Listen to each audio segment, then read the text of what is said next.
diversity as well as collaborative solutions. So, with this, a very good morning to everyone, respected judges, my fellow mates, and respected teachers. I, Shaili Chatterjee of Batch 2022, is here to present my point against the notion that should employers be required to provide paid leave to the TB affected workers.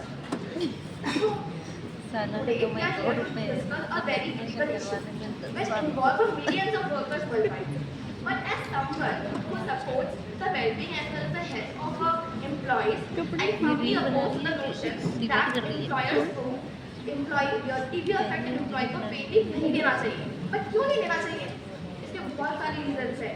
One of them involves economic concerns like increased cost.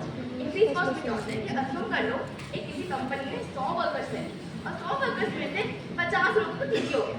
तो company जो करेगी क्या करेगी? वो उन 50% जो workers हैं उनको देंगे पेड लीव. तो इससे क्या होगा? जो एम्प्लॉयर कंपनी उस पर कॉस्ट जो है जो मेनली इकोनॉमी जो है वो अफेक्ट करेगी. तो मतलब हम कह सकते हैं कि हम डायरेक्टली या इनडायरेक्टली कंपनी की इकोनॉमी को हम अफेक्ट कर रहे हैं. ये तो है फर्स्ट पॉइंट. सेकंड पॉइंट होता है कि अगर किसी कंपनी में किसी एक एम्प्लॉय को TB हो गया तो हम उसे पैसे दे रहे हैं, पेड लीव दे रहे हैं. हाँ, बट अगर उसका जो वर्क है वो तो नहीं आएगा. उसका जो वर्क है वो किसी और वर्कर को करना पड़ेगा. तो मतलब इसका मतलब ये है कि जो स्ट्रेस लेवल वर्कलोड उसका बढ़ जाएगा उस वर्कर का. ये तो हुआ इंक्रीज वर्कलोड. और साथ ही साथ हम एक इन्फॉर्मेशन भी देख सकते हैं. हमने बोला कि हम TB वाले एम्प्लॉय को एक पेड लीव देंगे. क्यों? और कोई इलनेस नहीं है क्या? कैंसर नहीं है तो कोई और इलनेस नहीं है क्या? हम उन्हें तो देंगे. तो इससे एक डिस्क्रिमिनेशन नहीं होगा कि हम वर्कर्स के बीच में एक इंटरनल कॉन्फ्लिक्ट क्रिएट कर रहे हैं हम वर्कर्स के बीच में. और हमें ये पता है कि किसी भी कंपनी का एम्प्लॉय जो है ना वो की होता है कोई सक्सेस के लिए या कोई इकोनॉमिक प्रॉफिट के लिए. तो ये तो हो गए इकोनॉमिक रीजन. अब है लॉजिस्टिकल रीजन. लॉजिस्टिकल रीजन में हमें ये पता है कि हम सबके लिए TB डायग्नोसिस नहीं करवा सकते. तो मतलब जो एम्प्लॉयर है इसके लिए बहुत चैलेंजिंग हो जाएगा कि किसी भी एम्प्लॉय का TB अगर हुआ है नहीं हुआ है उसको वेरीफाई करने के लिए. Especially in that condition where that employee is reluctant to provide documentation and medical reports. और उसके साथ साथ हम ये भी देख सकते हैं कि हमें पता है कि लीगल ट्रीटमेंट जो ओवर टाइम तक चलता है.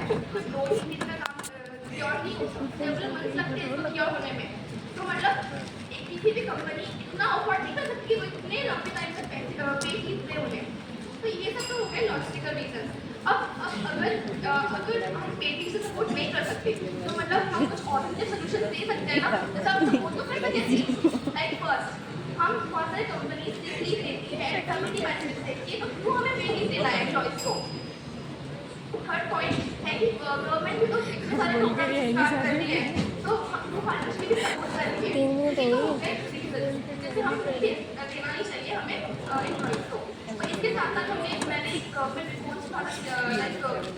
फाइल की है जो सपोर्ट करती है. जैसे chamber of commerce report 2019 report argued that mandatory paid leaves would lead to the increased cost which highlighted Indian Ministry of Labour and Employment report stated that mandatory paid leave would be challenging for the medium-sized companies. So, thank you.